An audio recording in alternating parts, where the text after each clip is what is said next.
अस्सलामुअलैकुम। मोहम्मद अज़हर सिद्दीक अपने programme political diaries के साथ हाजिर खिदमत है। 29 मई 2024 मई ख़त्म होने को है। आज का ये जो हफ़्ता मैंने आपको पहले भी कहा था बहुत अहम है। साइफ़र का केस चलें, यौम तकवीर की नज़र हो गया, लेकिन बाकी इद्दत का केस है। आज पैमरा पे जो पाबंदी पैमरा ने जो पाबंदी लगाई है लाइव कवरेज के ऊपर, टिकट चलाने के ऊपर, उसकी समाअत लाहौर हाई कोर्ट में भी है, इस्लामाबाद हाई कोर्ट के अंदर भी है। लाहौर हाई कोर्ट में इंशाल्लाह मैं पेश हूँगा और बड़ी उम्मीद है काम ख़त्म हो जाएगा। लेकिन चलें इस पर भी तफसीली बात करता हूँ। लेकिन दो बातें हैं। एक तो नैब में जो तरमीम की हैं, 14 दिन का रिमांड 40 दिन का कर दिया। अच्छा, ये बेवकूफ़ बनाया। 40 दिन कहाँ से ले लिया उन्होंने? 14 दिन को 40 दिन बेवकूफ़ बनाना चाहते हैं आप। और वो भी एक्टिंग प्रेसिडेंट जो चेयरमैन सेनेट है, वो किस कैपेसिटी में? क्या ऐसी जल्दी थी? क्या वजह बताया ना, क्या ऐसी एमरजेंसी थी? और इसमें ऑर्डिनेंस के ऊपर बड़ी वजाहत के साथ कोई जजमेंट्स आ चुकी हैं। मैं इसको चैलेंज करने जा रहा हूँ। दूसरी बदनीति क्या है कि आपने जो नैब के ऑफिसर हैं, बदनीति पे जब ट्रायल हो जाए सज़ा, तो वो 5 साल की सज़ा थी, वो 2 साल सज़ा काम की है। यानी आप सियासी इंजीनियरिंग से बाज नहीं आना चाहते। डूब मरने का मकाम है PDM 2.0 की हुकूमत का। पाकिस्तान पीपल्स पार्टी को अब जवाब देना कि ये क्या हो रहा है। इसमें ख्वाजा साद रफ़ीक ने तो बड़ी वजाहत के सारा कह दिया और उन्होंने कहा ये वापस लें। जैसे मैं देखे ना, तो एक तो स्टांस क्या था इनका कि जो हमने पार्लियामान ने 90 दिन से 14 दिन का रिमांड किया था और उसको डिफेंड कर रहे हैं। वफाकी हुकूमत उस कानून को सुप्रीम कोर्ट में डिफेंड कर रही है। उनके वकील अटॉर्नी अपना मखदूम अली खान ये डिफेंड कर रहे हैं। आज मुंह पे कालक मल रहे हैं। किस बुनियाद पर? क्या वजह है? ज़रा ये भी ज़रा कौम को बताए ना आकर क्या है। इनके पास कहने के लिए कुछ नहीं है। नैब की जो तरामी, और दूसरी तरफ आप बदनीति पर कहते थे कि जनाब झूठे केस बन रहे हैं। आज क्या कर रहे हैं आप खुद सियासी इंजीनियरिंग का बेस बन रहे हैं।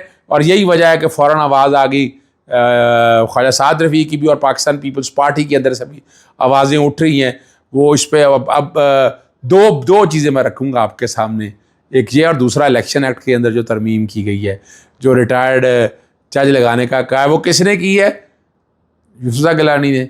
इनके खिलाफ जो जज तैनात होने हैं, वो इलेक्शन ट्राइब्यूनल में जो सर्विंग जजेस हैं उन्होंने करना है, हाई कोर्ट ने करना है। तो ये तो पर्सन स्पेसिफिक लॉ भी आ गया इलेक्शन एक्ट के तहत। जो वो वाला किया, उसको भी चैलेंज करने जा रहा हूँ। वो मेरे तक अभी तक नहीं आया ऑर्डिनेंस।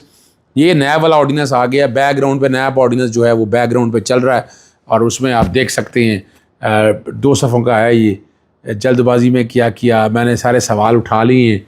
मैं आज एक मरासला जा रहा है सदर पाकिस्तान को, उसकी कॉपी जाएंगी चेयरमैन सेनेट को भी, स्पीकर नेशनल असम्बली को भी, और चीफ मिनिस्टर पंजाब पाकिस्तान को भी, प्राइम मिनिस्टर पाकिस्तान और कैबिनेट को भी, कि क्या वजूहत थी, क्या रीज़न है।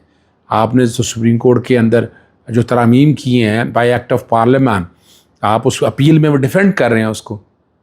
और मखदूम अली साहब ये सारे को वजह बता रहे हैं कि ये बदनीति पर अमली एलिमेंट था। यानी आप ज़बरदस्ती अपने पास रखते थे और मर्ज़ी के बयान दिलवाने की कोशिश करते थे, तशद्दुद होता था। वो तो अब 14 दिन पे चला गया, तो 14 दिन ही रहेगा। अब उसको 40 दिन के हो या 90 दिन हो, अब करना बड़ा नामुमकिन है। अब आप कर नहीं सकेंगे। आप जो कुछ भी करना चाहें अब आपके बस में नहीं है। और जितनी भी ये तरामीम है, जैसे मैं पहले भी कहता हूँ कि इमरान खान साहब आज जो तरामीम है उसके ख़िलाफ़ गए थे ना, नैब ये तो मैं समझता हूँ, ये मेरा नुक्ता नज़र है। मेरी इमरान खान साहब से मुलाकात जुमे को एक्सपेक्टेड है। तो मैं तो गुजारिश करूँगा कि ये अपनी दरख्वास्त वापस ले लें वहाँ सुप्रीम कोर्ट से, कि अब मैं अपनी अपील ही वापस लेता हूँ। और क्या होगा कि वो जो तरामीम है वो अपहेल्ड हो जाएंगी और 40 दिन से 14 दिन पे रिमांड आ जाएगा। और जो ज़्यादतियाँ हुई हैं, उस ज़्यादतियों का तदारक है कि नैब जो है इस इदारे को बंद कर देना चाहिए। सियासी इंजीनियरिंग के लिए इस्तेमाल हो रहा है बिलाशुबा, इसमें तो अब डाउट कोई नहीं रह गया। अब चीज़ें आहिस्ता आहिस्ता खुल के, इतनी शायद खुल के पहले कभी सामने नहीं आई थी, वो खुल के सामने आ चुकी हैं। एक बात और मैं करके फिर मैं चलूँगा मलिक रियाज वाले मामले में। अलकादर जनरल मुजीब और मौजूदा हालात का मुवाजना आपको पता है मैंने अपने सुबह के प्रोग्राम में कर दिया था। और उसमें मैंने वजह बताई थी कि मैं उस नुक्ता से इत्तफाक नहीं करता जिस तरह की चीज़ें कुछ पोस्ट की गई हैं। आज बैरिस्टर गौहर की तरफ से उसकी क्लैरिफिकेशन भी आ गई। देखिए वो कई बातें हैं, वो कई ऐसी बातें हैं जो, और ट्विटर हैंडल इमरान खान साहब का ख़ुद तो चलाते नहीं हैं, और सोशल मीडिया टीम चलाती है और वो देखती है उसको। तो कई चीज़ें ऐसी हैं जो सियासी तौर पर है, जैसे मौलाना फजल रहमान को लफ्ज़ कहा जाता था डीज़ल, वो भी सियासी तौर पर था और सियासी तौर पर ये बातें होती थी। अब तो ये सियासत और जो है ना, अब मैंने और हाँ, नवाज शरीफ का दो चीज़ों का जवाब बड़ा ज़रूरी था, ज़रा उस पर भी बात हो जाए। मलिक रियाज वाले में अभी आता हूँ मैं। पहले तो देखें, नवाज शरीफ ने कहा कि जनाब साकिब निसार ने उन्हें निकाला था। मैं क्लियर कर दूँ इस बात को, तो पहले बात समझिएगा। दुबई का अकामा जिसने लेना है ना, वो मुलाजम होना चाहिए। और भी वजूहत हैं, कारोबारी हजरात भी हैं। तो अब मुलाजम कागज़ों पर नहीं मिलेगा, वरना मैं मुलाजमत शो करूँ, मैं दुबई का कामा ले लूँ, नहीं। आप वाकई तनख्वाहदार है और तनख्वाह आती जाती रही थी। तो और ये छुपाई थी 62(1)F में, आपको आपके नॉमिनेशन पेपर में ये दिखानी थी, आपने नहीं दिखाई और GID ने निकाल ली थी। तो इस वजह से आप नाअहल हुए। नैब में जो सज़ा हुई वो अलहदा हुई। वो नैब की सज़ा तो चलें, आपने वो एक डील के तहत बैठकर आपने वो सेट असाइड होगी आपकी, वो नैब ने कुछ किया नहीं, उसमें नैब बैठ गई उस सारे मामले में। उसमें 10 साल की नाअहली आपकी थी, इसमें नाअहली 62(1)F के तहत आपकी ताहियात नाअहली थी। नज़रसानी की दरख्वास्त भी खारिज हो चुकी थी। नवाज शरीफ साहब हक़ाइक़ सच बताएं, साकिब निसार या बाकी लोगों पे इल्ज़ामात मत लगाएं, आप झूठ बोल रहे हैं, झूठ का, और नज़रसानी भी खारिज होगी। अब वो समीउल्लाह बलोच एक केस था कि जिसके हवाले से बड़ी वजाहत के साथ बात आई थी, जिसमें ये ताहियात नाअहली वाली चीज़ आई थी और आप नवाज शरीफ को भी नोटिस हुआ था, नवाज शरीफ कोई पेश नहीं हुआ था और नवाज शरीफ की भी अपील थी, वो ताहियात नाअहली होगी। अब आपकी नाअहली नहीं ख़त्म हुई, आज भी 5 साल की नाअहली मौजूद है, वो भी जो कि सेक्शन 232 इलेक्शन एक्ट में तरमीम किया आपने और उसका फ़ायदा आपको मिला। वो 232 मैंने चैलेंज किया हुआ है, 232 मैंने इलेक्शन, आपको उस वजह से आपको ये एक एडवांटेज हुआ, आपको ये एक फ़ायदा हुआ। लेकिन वो नाअहली तो आपकी हो चुकी थी ना।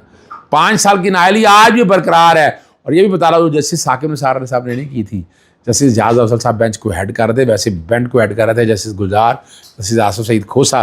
दोनों ने कहा था कि नवाज शरीफ नाअहल, मगर 3 मेंबर बेंच ने कहा था कि नहीं, इसकी बाकायदा एक GIT बनेगी और GIT बनी। 123 दिनों की पहले हियरिंग हुई, फिर 60 दिन की GIT बनी, फिर मामला सुप्रीम कोर्ट के सामने आया, तब आपको नाअहल कर दिया। फिर साथ कहा कि जो आपने करप्शन और करप्ट प्रैक्टिस की है, जो आपने जायदादें बनाई हैं अल अजीज़िया की और एवन फील्ड की, वो दोनों ट्रायल के अंदर आपको सज़ा हुई। सज़ा के अलावा आपको 10 साल की नाअहली, 3 नाअहलियाँ थी नवाज शरीफ की, ये क्लियर कर दूँ। तो ये शबान जैसे साकिब निसार पर इल्ज़ाम लगाने का कोई यानी कोई शर्म आनी चाहिए, कोई हया होनी चाहिए। झूठ भी इतना बोले कि आप पेड़ फाड़ के झूठ बोलें, इतना झूठ बोलें और चैलेंज करता रहूँ, बार बार मैं करता रहूँ।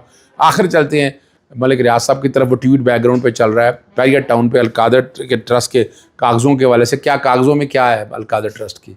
सीधी ट्रांजैक्शन है, सारी ट्रांजैक्शन है, और क्या उसके अंदर है? उसके अंदर और तो कुछ नहीं है ना जी। और वो अलकादर की ट्रस्ट की ज़मीन जो है उस पर अलकादर बनाए इमरान खान ने, तो कोई टके का फ़ायदा नहीं लिया। और ये भी बात है कि आप एसेट बियॉन्ड मीन में बनाया नहीं, मिस यूज़ ऑफ अथॉरिटी में बनाना चाहते थे। मिस यूज़ ऑफ अथॉरिटी में पेक्यूनरी बेनिफिट कोई नहीं इमरान खान ने लिया, ये भी रिकॉर्ड के ऊपर मौजूद है। तो मलिक रियाज पर ज़बरदस्ती प्रेशर दबाव आप डालना चाहते थे। पहले ही उसने मुल्क के लिए बहुत भला किया और मैं बड़ी चीज़ों को जानता हूँ। 190 मिलियन के केस को मैंने बड़ी बारीकी से पढ़ा हुआ है। कुछ नहीं है इसमें, करप्शन कोई नहीं है। पैसा पाकिस्तान आया, हाँ, उसका एक एलिमेंट जो है वो किसी स्टेज पे मैं हसन नवाज़ और हसन हुसैन नवाज़ ने जो 38 अरब की जायदाद मलिक रियाज को 50 अरब में बेची थी, वो क्यों बेची थी, ज़रा ये भी पता चलना चाहिए कौन को। इसकी इंक्वायरी चल रही थी और ये वाला मामला देखने वाला है कि 50 अरब रुपए की, कितने की कह रहा हूँ, 50 अरब की जायदाद बेची थी और 12 अरब की महंगी क्यों बेची थी। और ये सारी बातें जो है ना, नैब ने इंक्वायरियाँ सारियाँ बंद कर दी, नवाज शरीफ को क्लीन चिट दे दी उनको।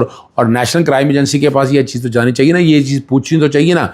या वहाँ के पाकिस्तान के अंदर नैब बैठा है, नैब पूछे भाई बेकठत्ती से ये क्यों, ज़रा आना है तो फिर आए। मलिक रियाज के पास इतने राज दफन है, फिर सारा कुछ वो बताएगा। जब बताएगा फिर थर थर टांगें कांपेंगी, लोग परेशान होंगे, लोग डिस्टर्ब होंगे, और किसी के पास कोई जवाब नहीं होना।